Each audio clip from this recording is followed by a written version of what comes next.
Our most general function can have its amplitude changed, it can have its period changed, but it can also be translated horizontally or vertically. So remember, if we're adding a value out at the end of our function, that is the vertical shift. It's how much the function is translated up or down. In our basic sine and cosine functions, the middle line is at y equals 0. So we always hit zeros. But if there's a value being added, then that shifts that middle line up or down. And now where we hit a 0 in the pattern isn't going to be actually at 0, it'll be at that middle line. The C causes a horizontal translation. If you factor what's inside our trig function, we get this. And the reason I say that is because that horizontal shift is that C over B, not just C. It shifts over C over B. Right?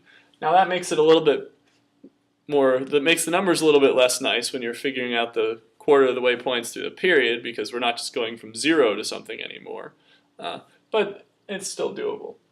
Let's take an example. Let's say we have f of x is 3 cosine of 4x minus pi over 2 plus 2. Alright.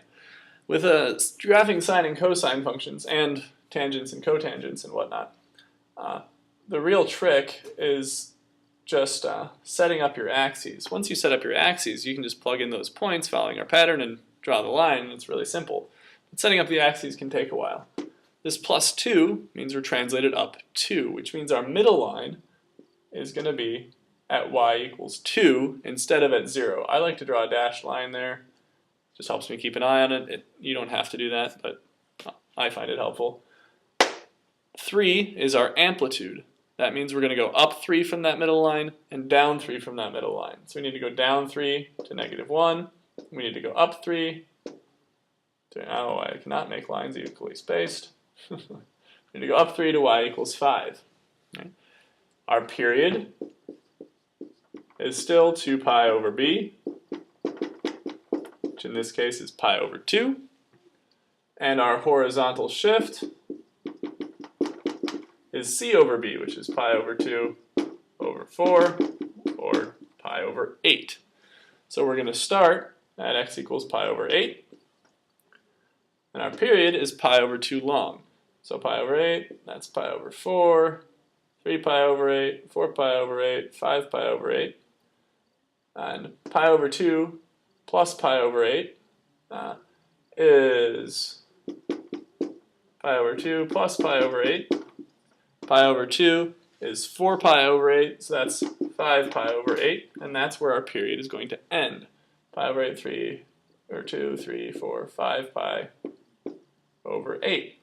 And that conveniently splits into fourths, because each fourth of this period is pi over 8. So that's pi over 4, 3 pi over 8, 4 pi over 8, which is pi over 2. And now we have our axes set up, and we can just plot the points based on our pattern for cosine. Cosine starts at a max. The amplitude is 3, which means our max is 5. We're going to start up at 5, but our period starts at pi over 8, not at 0. So we've got a point pi over 8, 5. And a quarter of the way through the period, we're down to a 0, which is no longer a 0. It's been shifted up 2 units. So we go down to that center line at 2. Then we're down to a min. Then back up to a 0. And then back up to a max again. And this is what one period of our cosine function looks like. There's a second way we can get the same information we got here from the period and the horizontal shift. Normally, the period of our trig functions runs from 0 to 2 pi.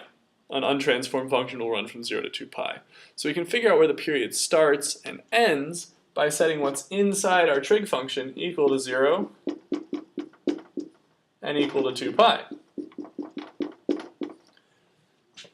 And this will get us the same information. If we solve this right here, we add pi over 2 over, divide by 4, we get x equals pi over 8. And here, if we add 2 pi plus pi over 2, this would be 4 pi over 2, 5 pi over 2 divided by 4, so x equals 5 pi over 8. So you can use this method to figure out where the start and end points of our period are. We got that same information by finding the period and the horizontal shift, but you can use whichever method you prefer. It doesn't really matter, but there are two different ways you can figure that information out. So pick whichever one works best for you.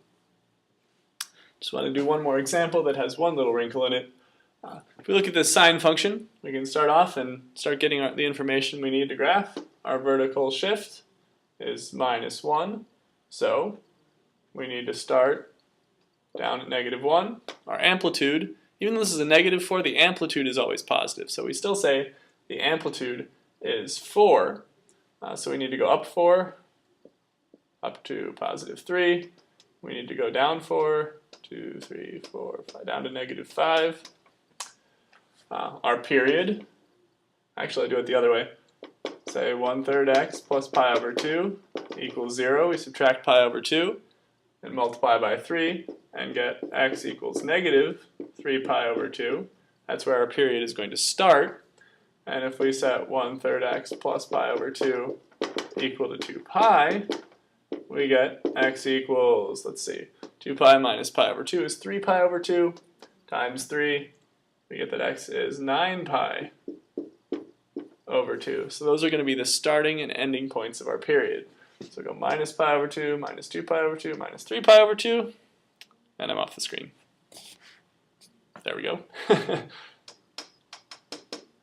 And we need to go up to 9 pi over 2, pi over 2, 2 pi over 2, 3 pi over 2, 4, 5, 6, 7, 8, 9. Alright, our period then, we can see is from -3 pi over 2 to 9 pi over 2. So that's a distance of 12 pi over 2, which is 6 pi. Alright, so to go halfway in between -3 and 9, that would get us to 3 pi over 2. So that's the halfway point of our period.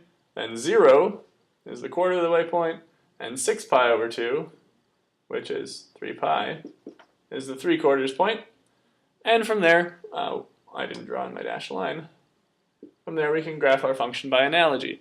However, this is minus. This minus out front, we know that it causes a reflection over the x-axis, which changes our pattern. Normally sine goes 0, max 0, min 0, but instead of that, since there's this negative out front, we're going to go 0, min, 0, max. 0 maxes become mins and mins become maxes. So we start with a 0 at, well, a pseudo 0 at -1. We go down to a min at 0, back up to a pseudo 0, up to a max, and down to a not quite 0. And one period of our sine function looks like that.